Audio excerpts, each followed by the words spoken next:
if you have access to multiple translations and even multiple languages, then approximate meaning is something that you can actually get. Understanding of the matter, of the reality, whether there is a God or not, because we do believe there is a God, and we can share our reasons, arguments, if you like.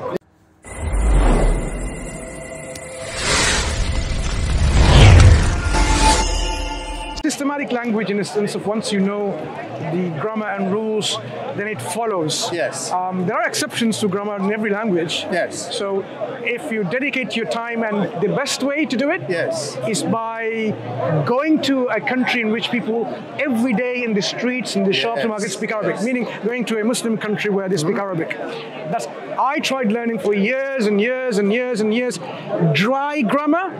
And then when I wanted to speak to someone about something, I couldn't have a conversation because that's not how I never learned. I learned the grammatical rules. Yes. Then I went to a Muslim country, spent there for 1 year, enrolled in a university program, and it followed quite easily because then after the university classes, you can go there, you want to buy something, you're speaking to them in Arabic. I know they want to speak to you in English maybe, that's fine, but you can speak to them in Arabic and so on. So it's a process-driven learning where if you are immersed in an environment, the environment helps you to assimilate the learning much better.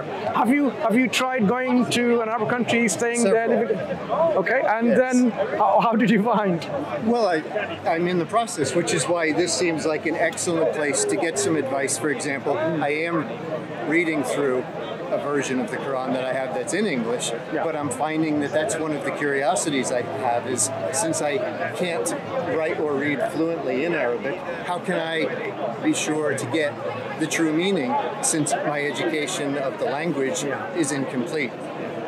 So the answer to this question for any linguistic text, is this: if you have access to multiple translations and even multiple languages, then approximate meaning is something that you can actually get. And it's a good start. Yeah, it's a good start. So English has more than 50 or so translation of the Quran in English language alone, more than 50 translations, right? Yes. And they're available even at once. If you go online, you can bring all of them together. So when you compare all these translations, some of them translations are done by academics, so give importance to a good academic translation published by, say, Oxford University Press, Cambridge University Press, Yale and Harvard and so on. You know, the academic translations, which they will be, more faithful to the phrases and idioms of the language because they're expert in the language. That's their expertise and proficiency.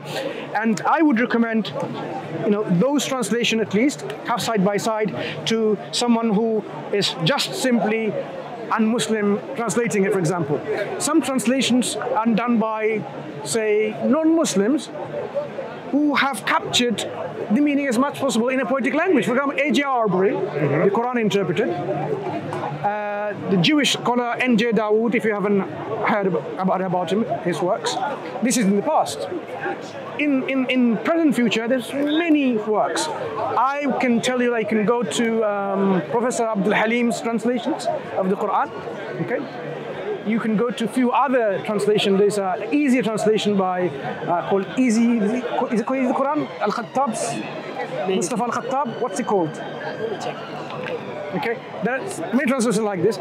Get a translation of it and then say, okay, fine, let's see what it says. Now, I want to know what it means. Am I able to understand what it's trying to say? Say he is God who is one. Some footnotes. Footnotes number 78. Single, unique, indivisible. Okay? So he's describing about Quran is saying Allah is God who is single, unique, indivisible, one. God, the eternal refuge. There's a footnote there. The one, footnote number 79. The one who sought in times of difficulty and need, and one dependent upon by all existence. That means everyone depends on him. He is one. If you looked at other translation, it will say he's absolute. He's independent. Right. He is subtle differences. Yeah. So because there's one word called samad. The word samad you would not find anywhere else in the Quran. Only occurs once. So is your team here or group or association is your intent to help English speakers become more familiar with the Quran? Oh, no. They may have a different perspective.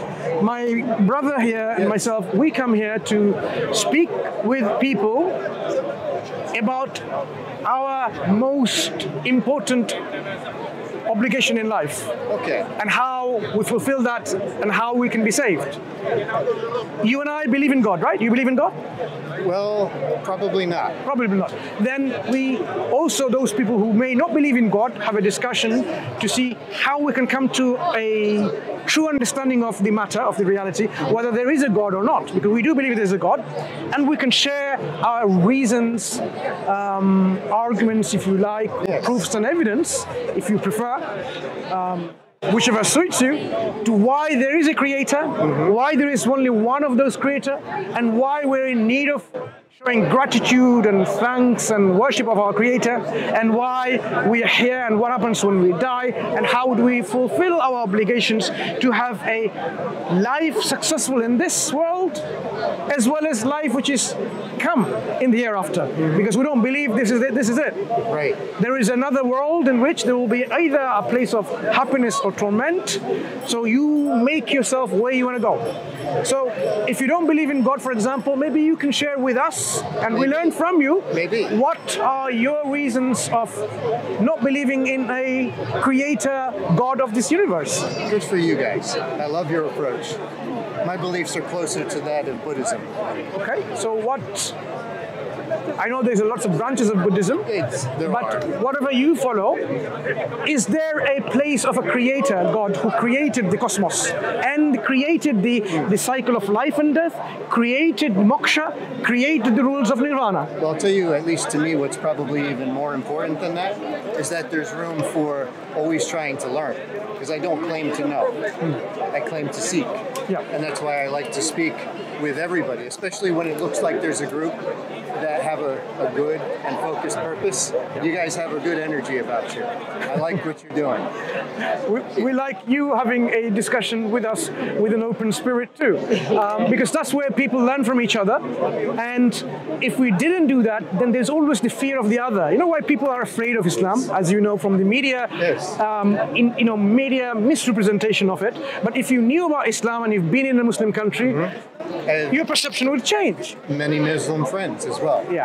So, in a Buddhist understanding of the reality, what is that? Do you want to share with us? Well, to speak to Buddhism is not to speak directly to what's closest to my beliefs. My beliefs just more closely associate with Buddhism. Okay. Probably to keep things at a closer level, what is pure to me is that one of the most important things is to try to do no harm, to be fair to each other, to respect each other. Of course, things only go so far before some level of conflict happens, and that's when things can get out of control if not managed in a appropriate diplomatic way. Yeah. So it's more about... How do you get answers to the existential questions? Who are you? What are you doing here? Yes. And what's going to happen to you when you die? Yes, and I'll spend my whole life trying to find those answers. And have you found the answers? No, not yet. Right. Okay. So there's a difference between searching and knowing the answer. Yes. There is. Islam provides the tools to be settled with contentment and tranquility. And that's one of the reasons I have 2 copies of the Quran translated to English. Yeah. And I ask the question I do initially, because in my efforts to read it, I don't want to get the wrong message because I can't read it in its proper form. So we are more than happy if you were to, use and consult translations of any languages. Yes. You can, or even commentaries of the Quran in any languages to get approximation. But of course, as you are learning Arabic, because you know the best way of learning the Quranic text is to learn the Arabic language, because that's the text of the Quran in that language. So we say, we did not give life to ourselves. Neither can our parents give life to ourselves. I have not given life to anything here, everything that is living. We know the difference between living and non-living. There is a difference. Some people may not see that. I haven't given life to you, for example. My parents haven't given life to me.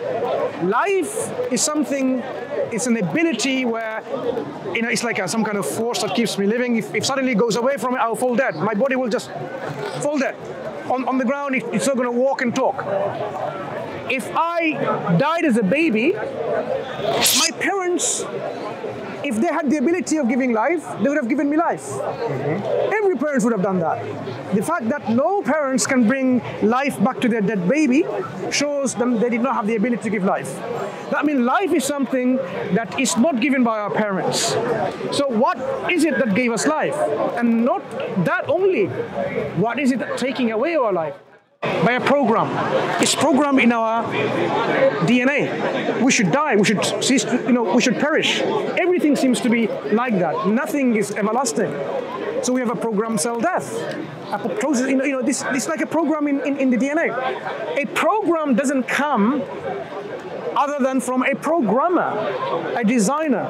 We don't expect, like even this bottle, to be believed that, this just so happened that it got made like this by no intelligence, no conscious entity, with no will and wisdom behind it.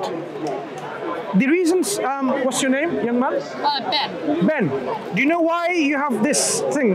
Is it for what? It's like to show you how much water is left. It's like a measure, I think. Most of the bottles have, can you see the big one there? Yeah. Can you see all the curves? Do you know why?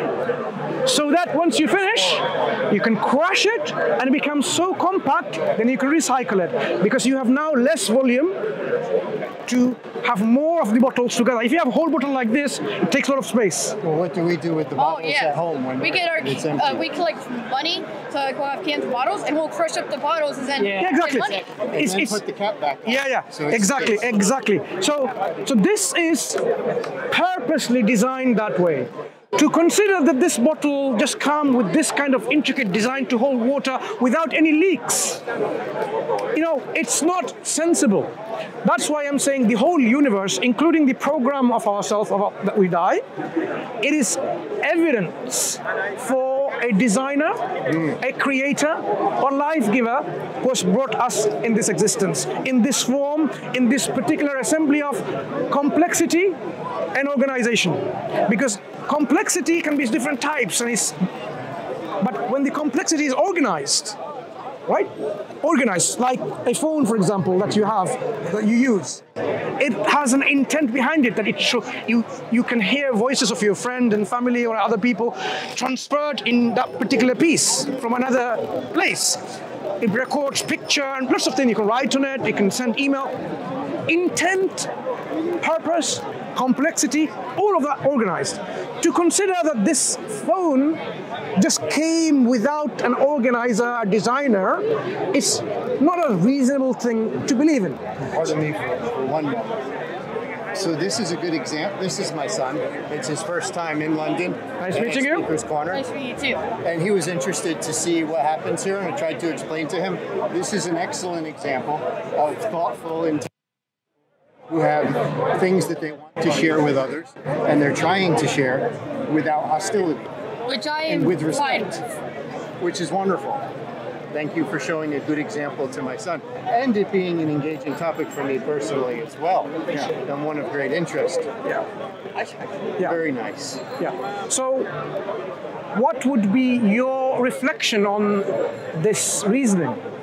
That if things appear to us, sensible people, organized in this assembly, how can it not be the product of a designer? We have the challenge of correlation versus causation. Okay, where is the missing link in here? Oh, I don't know if there is a missing link. Just a caution that we always need to be careful. That Absolutely. Just something seems like I agree with you. I agree with you. Prove it is. Yeah.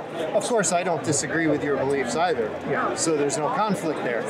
But I do believe in proof. Yeah. Which is always challenging with any form of religion. Yeah. So when we observe all of this, it's simply just saying there seems to be some correlation but no causation. I mean, what is stopping us from saying actually? Saying it's simply a correlation and not accepting that as a proof? Probably faith. Probably a faith that doesn't exist. What proof would be a sufficient proof for knowing the designer? It's a good question. Because if we are going to limit ourselves only to correlation, not to causation, then we need to ask, what's our scope in our methodology. So the methods that we're using, what in our methodology will give us certainty that if we were to approach in this manner and in this fashion, that we can be sure about it. That yes, there is a causation and there is a designer. So what is that in the methodology? It must be inherent within the methodology that we are using to seek the truth. Oh, there must be an answer. I haven't found it yet. Yeah, but so far we know. So far, what do you know so far? You can't just, I mean, we can always remain skeptic because there's always questions, why? There is no end to questions of why. The only time when your heart can be content, when that why eventually rests on the ultimate explanation, who is the originator of everything. Until it goes and reaches to that level, then you can only ask why. Oh, why is this blue? Because of certain chemicals. Why certain chemicals? Because of this. You can keep on asking and asking, and you can never, it's never ending. But ultimately, these questions can only be resolved with contentment in the heart. Where is he gone? When it goes to... Let me just make sure I have eyes. Please do. I mean, nothing more. Why don't we... Do you want to just ask him to come back? Yeah, right. And then when you're together, then he can go. He's very curious, of course. Yes. He's a good lad.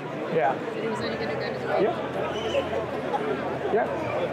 He's back. Oh, he's back. Okay. So certain... Just wanted to keep tabs on you. Yeah, you need to be... Because this is not a well-known territory to you. Do you have a phone? No. Exactly. So when you are That's right. somewhere around, how they can reach you? So Yeah, you just said I could be in... that's fine, but be close together, and then it's much easier, because otherwise your parents will be a bit worried. Oh, you are? Naturally. Oh, well, to keep some awareness of where you are, Okay. because Yeah. regardless of what any of us believe, we love our family. I thought Mom said... Family is very important in Islam too. Oh, yes. Very, very important. And one of the many reasons why I find it something I... So, as I was saying, if you don't mind just continuing this point, Sure. that the ultimate explanation can be only grounded on this necessary existence. So now you see I'm pulling this necessary existence, because if something exists now, I was looking for it. if something, Bring you back this You weren't... if something exists now, We sent them out to find you. it has to be grounded on a necessary existence, because there cannot be a time in the past, using this loosely, that there was absolute nothingness. If something exists today... See, I don't know if I would personally agree that there can't be nothingness. Okay. I hope there isn't Okay, nothingness. But let me share with you what I mean by nothingness, and then perhaps you can tell me whether such a nothingness can exist. Nothingness... I only have my own opinion. Yeah. So nothingness, according to the best scientists, philosophers, there are 9 different types. Well, I didn't know that, but... Nothingness? Nothingness. To give you an example, you give a present to your son. Yes. He opens up the box, and there's nothing. He says, "Where's my present?" There's no present there. That's a level of nothingness. But the box is not nothing. It doesn't contain nothingness. The only thing that's missing is that present. The box contains space.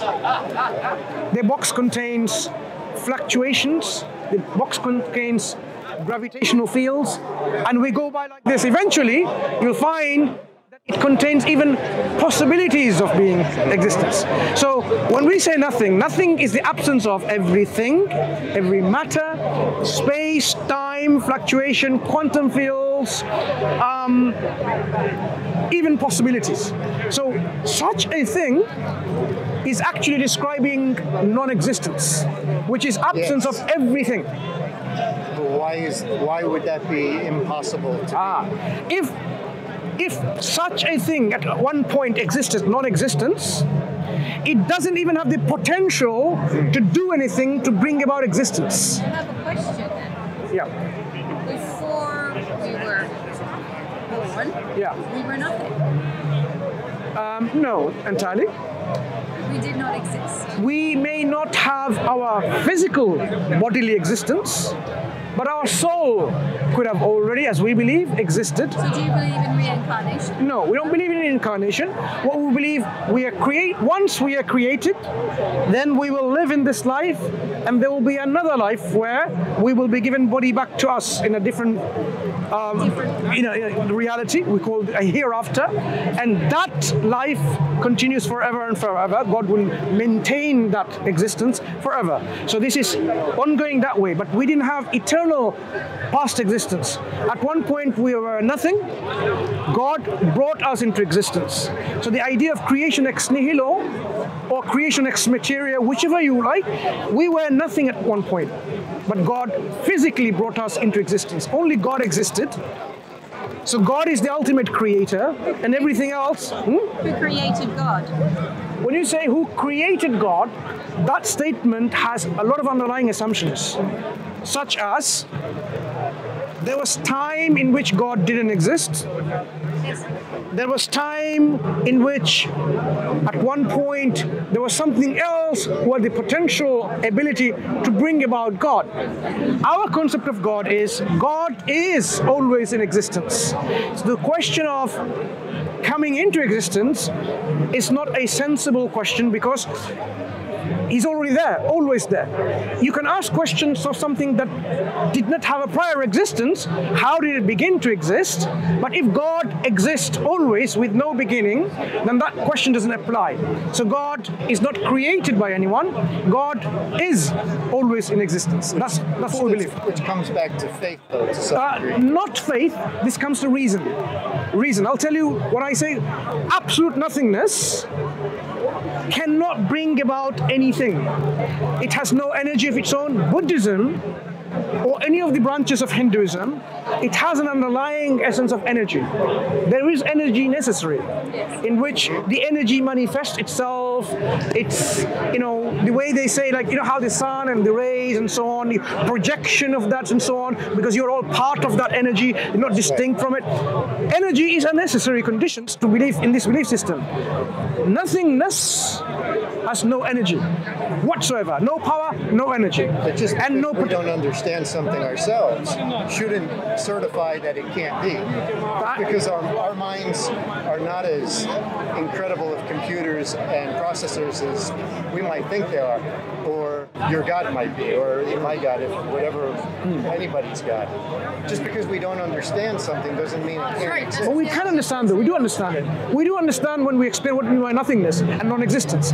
If we define non-existence means the absence of all existence, then you can't say then it brought it into existence while it was nothing.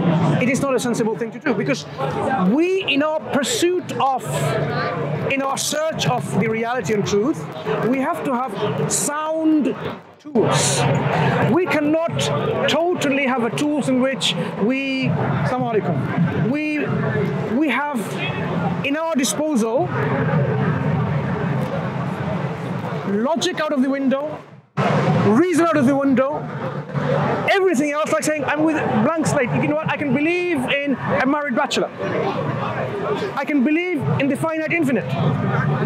We have to have a starting point in which how we're going to search about the truth. In our reality, we can see that there are things which we can affirm as axiomatically sensible and acceptable, like the principle of non-contradiction. A thing cannot be and be at the same time. A cannot be A and not A at the same time. Principle of non-contradiction. I suspect you have a bit of a scientific background as well, so you've probably heard of Schrodinger's cat. It has nothing to do with example of principle of non-contradiction. Right, but when you say something can't both exist and not exist at the same time, that's a fundamental principle of Schrodinger's cat. I beg to disagree. You can tell me how this is so. It's probability. No, when we say, look, the cat, the experiment is laid such a way that, the moment an observer interferes, the cat is going to die anyway. Before the interference, is the cat dead or alive is the question. Yes. Yeah, but at that point, the cat is neither dead or alive, it's only one of them. But We don't know doesn't mean, no. My friend, it's not that it's both of them, it's our ignorance of it. If I have the same experiment in a transparent box, I can see the cat dead or alive or not. But the fact that the moment I see, it's an observer interference. That's why I'm saying it's going to have to be not transparent. So it is not that the cat is either dead or not dead. Our ignorance, whether it's dead or not, the moment we look at it, it's going to die anyway. That's why we cannot say what it is. We're going to remain agnostic whether it was dead or not, but it couldn't have been both. It's our experimental design flaw in which the whole idea is a thought experiment to make sure you are curious about it, but there's a design flaw. You can make a better experiment, I'm sure, in the future in which our interference of our vision may be prevented from affecting it. The moment you're saying, and then you realize it's dead or alive or not, you can see it clearly. You can see it remotely. For example, the cat is not necessarily in that box, my photons coming from there directly. It's coming from my video camera, and so on and so forth. There's many ways you can improve this design. I mean, this is not my field. No, that's okay. That's okay. And it's not my intent to put you on the back foot or try to prove you wrong. Because I respect your intellect and I see you have a background beyond what you might initially appear to have, that's wonderful. Which is also why I'd like to ask you, do you mind if I have a photo with you? No problem, that's fine. I'd love to. I respect what you're doing and who you are. I appreciate your having a discussion. Okay, will you come closer? Yeah, of course, that's fine. Just do a couple. Okay. There you go. Yes, please.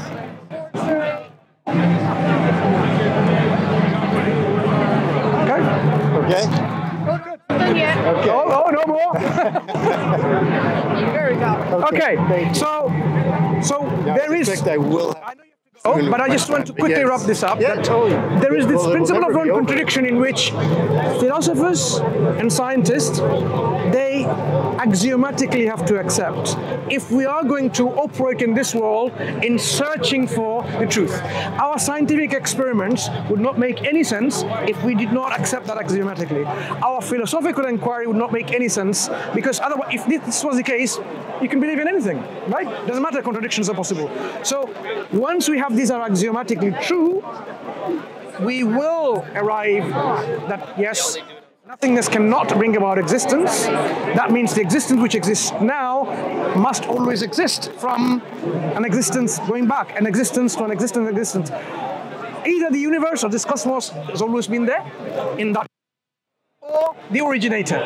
Makes more sense that it comes from an originator who is always there with intent or volition and with power and choice and wisdom. And that's what we talk about. God describes, as I explained to you earlier on, that He is the originator of the heavens and the earth. He's the one and only absolute, perfect, and not deficient in any way. And He created us to, be grateful to Him and so on and so forth. So definitely. This is thank you. For you. Definitely a believer in Big Bang Theory, right? No, Big Bang is an approximate theory of our origin of our universe. It's just an idea. No, this is in no way contradicts our understanding of the reality depicted by the Quran. Yeah. Because the Quran actually says, it goes back, says, look, at one point the universe wasn't there. Then God created this universe, which was a singularity, meaning, didn't use the word singularity. That's fine. No, heaven and the earth was one piece. Yes. There was a partition, but that's not the end of it. That eventually it will be rolled back like a scrollless roll, and there will be another expansion, which will be forever and forever. So the Quranic cosmology is such that current science agrees with the universe had a common origin, agrees with, I'm not saying Quran agrees with current science, I'm saying current science agrees with the Quranic understanding. Sure. The universe is expanding. And there are some possibilities of the scientific.